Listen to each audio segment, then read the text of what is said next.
पुढची बातमी पिंपरी चिंचवडमधून। पिंपरी चिंचवडमध्ये पीएचडी करणाऱ्या विद्यार्थिनीनं आत्महत्या केली, त्यामुळे खळबळ उडाली आहे। या प्रकरणी बॉटॅनिकल सर्व्हे ऑफ इंडियाचा प्राध्यापक सहाय्यक संचालक डॉक्टर ए बिन्नीयामीन याला अटक करण्यात आली आहे। आरोपी हा अनैतिक प्रकार, गैरवर्तन आणि मानसिक त्रास देत असल्यामुळे सुसाईड नोटमध्ये विद्यार्थिनीने हे सगळं लिहिलेलं होतं। दरम्यान आत्महत्या करण्यापूर्वी 2 दिवस आधी आरोपीनं स्टॅम्प पेपरवर पुन्हा असा प्रकार करणार नाही, चूक झाली असं लिहून दिलं होतं। परंतु संबंधित तरुणी या मानसिक धक्क्यातून सावरली नव्हती। आई वडील गावी गेल्यावर तिनं मित्राला फोन केला। मी आत्महत्या करते असं ती मित्राला म्हणाली। मित्रानं फोनवर बोलण्यात गुंतवलं, पण तो तिच्या घरी पोहोचेपर्यंत उशीर झाला होता। या प्रकरणी विद्यार्थिनीच्या वडिलांनी तक्रार दाखल केली आहे आणि आरोपीला अटक करण्यात आली आहे।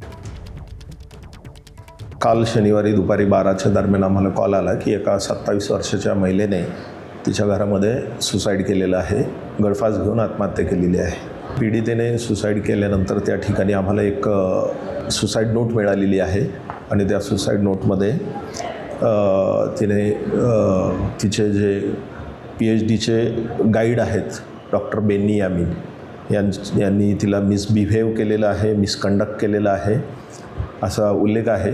त्यामुळे आरोपीविरुद्ध गुन्हा दाखल करून आरोपीला अटक करण्यात आलेली आहे आणि तपास चालू आहे। ABP माझा, उघडा डोळे बघा नीट।